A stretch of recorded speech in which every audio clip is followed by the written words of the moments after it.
Seigneur Jésus-Christ de Nazareth, une fois encore, je te célèbre, car tu es Dieu d'éternité en éternité. Voici encore le temps de la parole sur le réseau social. Que ta gloire se manifeste au nom de Jésus-Christ. Amen. Amen. Alléluia. Bien-aimés dans le Seigneur, que le Seigneur Jésus-Christ vous bénisse.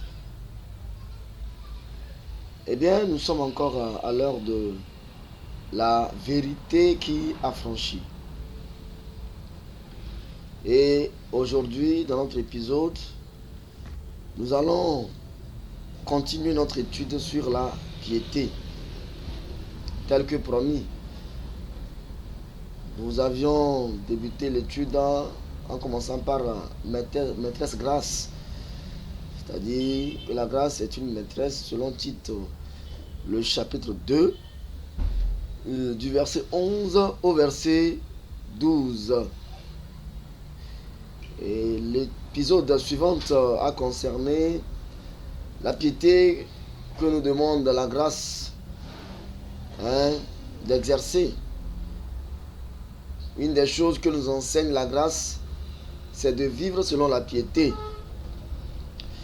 Et comme il est impératif de savoir ce que c'est que la piété, nous avons commencé à en parler dans l'épisode passé.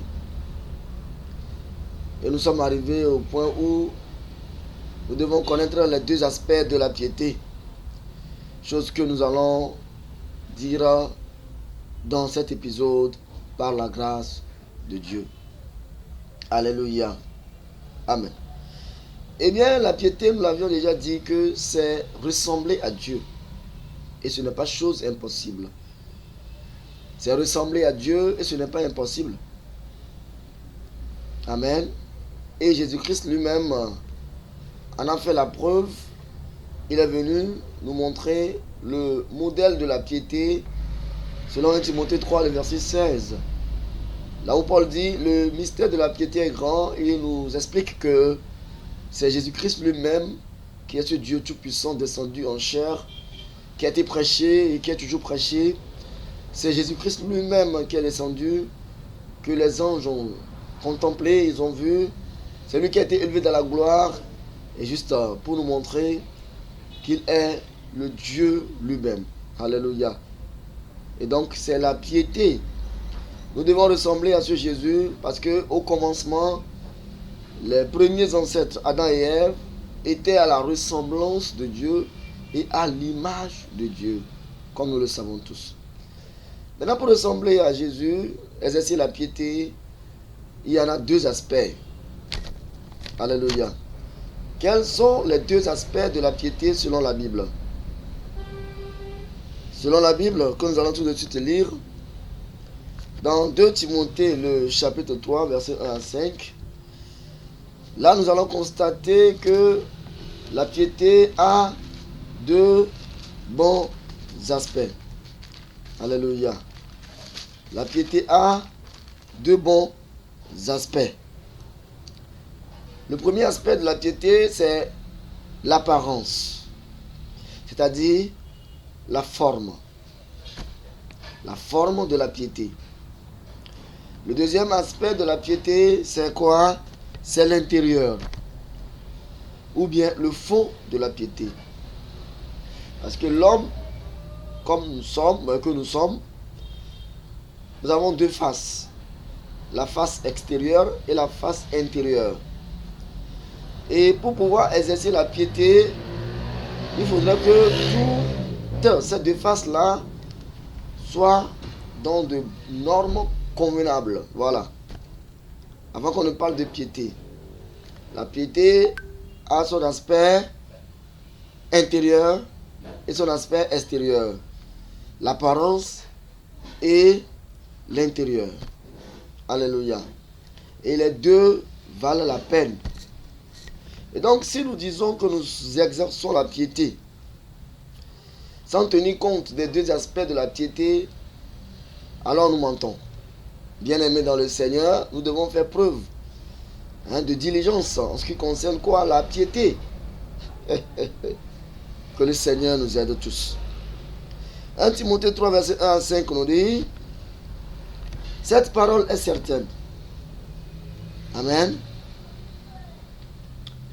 Si quelqu'un aspire à la charge d'évêque, il désire une œuvre excellente. Alléluia. Amen. Je pense que c'est plutôt 2 Timothée. C'est 2 Timothée 3, verset 1 à 5. Voilà, c'est plutôt ça. C'est ce qui nous explique les deux aspects de la piété. Donc, nous lisons 2 Timothée, chapitre 3, verset 1 à 5, qui dit: sache que dans les derniers jours, il y aura des temps difficiles, comme nous le voyons aujourd'hui. Car les hommes seront égoïstes, amis de l'argent, fanfarons, hautains, blasphémateurs, rebelles à leurs parents, ingrats, irréligieux, insensibles, déloyaux, calomniateurs, intempérants, cruels, ennemis des gens de bien, traîtres, emportés, enflés d'orgueil, aimant le plaisir plus que Dieu. Et voici le verset qui nous intéresse le plus, le verset 5 de 2 Timothée 3, qui dit: ayant l'apparence de la piété, mais reniant ce qui en fait la force. Alléluia. Et la fin dit: éloigne-toi de ces hommes-là. Dit les hommes, tous ce qu'on a cité ici, tous ces caractères cités ici, ne font pas partie de la piété. Gloire à Dieu. Tous ces caractères cités ici ne font pas partie de la piété que la grâce nous enseigne. Gloire à Dieu. Alléluia. Et au verset 5, on nous dit que la piété a deux formes: l'apparence et ce qui en fait la force. Ce qui en fait la force, c'est l'esprit, c'est le Saint-Esprit, ce qui est à l'intérieur. Donc la piété a le côté apparence et le côté fond. Alléluia. La forme et le fond. Et les deux doivent être considérés. Maintenant la question est: est-ce que nous suivons l'enseignement de la grâce qui est la piété? Ce n'est pas seulement la piété qui est son enseignement. Par la grâce de Dieu, nous allons essayer de voir avec le temps, nous allons voir les autres enseignements que nous donne la grâce. Alléluia. C'est toujours dans Tite 2, versets 11 à 12. Il y a d'autres choses là-bas dont Paul nous a parlé. Et donc, par la grâce de Dieu, nous allons essayer de voir les autres enseignements aussi. Mais maintenant, nous sommes sur la piété, l'un des enseignements de la grâce qui nous est vraiment indispensable. Vous voyez? Donc, maintenant la question est: est-ce que ces deux aspects de la piété sont remarqués dans nos vies? Ou bien est-ce que nous adoptons ces deux aspects de la piété, l'apparence et l'intérieur? Ou bien nous adoptons un seul aspect, pensant que l'autre n'est pas évident ni important? Quand tu es enfant de Dieu, tu dois ressembler à Dieu, exercer la piété, voilà. En quoi faisant? En tenant compte de ton intérieur et en tenant également compte de ton extérieur. Alléluia. Amen. Parce que nous arrivons aujourd'hui à dire que c'est une question de cœur. Adorer Dieu, il n'y a pas de problème. La chair, c'est pas un problème. Et je peux faire tout à ma chair, c'est pas un problème. Et c'est l'intérieur qui compte. Mais c'est faux. C'est de l'abondance du cœur que la bouche parle. Et donc, ce qui veut dire que si ton intérieur est sale, la preuve, c'est que ton extérieur aussi est sale. Alléluia. Si l'extérieur de quelqu'un est sale, c'est que son intérieur est d'abord sale. Alléluia. Avant même de t'habiller, c'est parce que tu l'as imaginé dans ton cœur.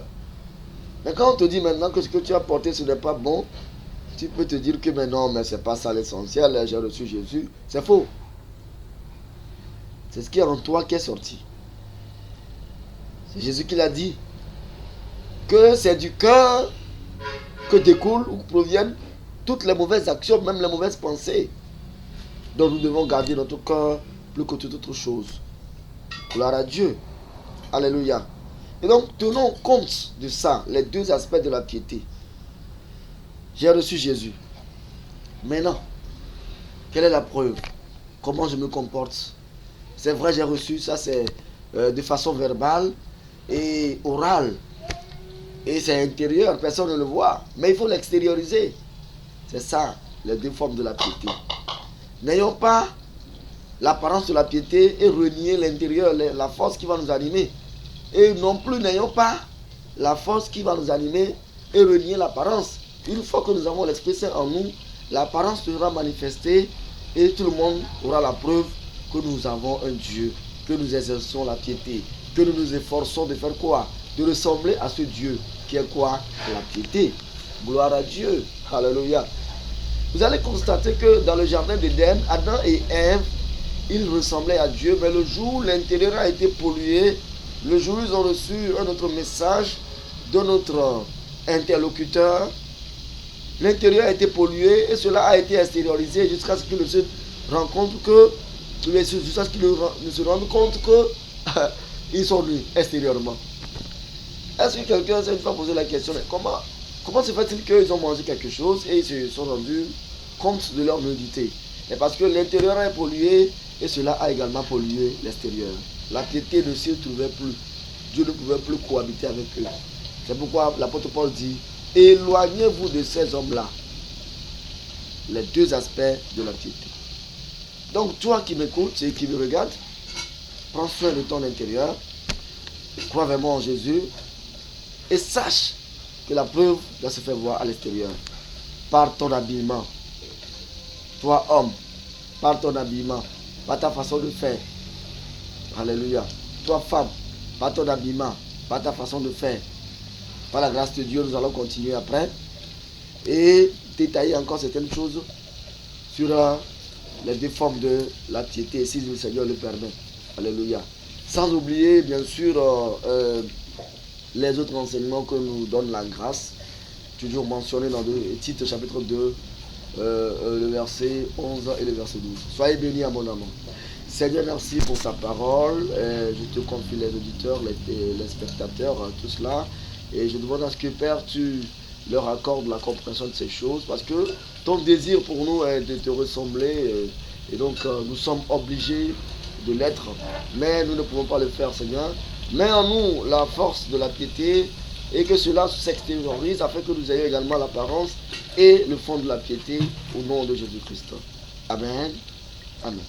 Soyez bénis et disons que nous sommes ensemble. Vous pouvez toutefois vous abonner en cliquant sur la cloche de notification pour recevoir beaucoup plus de nos vidéos ou de nos prêches. Et vous serez réellement bénis parce que le Fils vous affranchira. N'oubliez pas, la rubrique dit la vérité qui affranchit. Soyez bénis abondamment. Le contact WhatsApp c'est le 00228 le 90 28 17 54 et disons que nous sommes ensemble. Amen. Amen.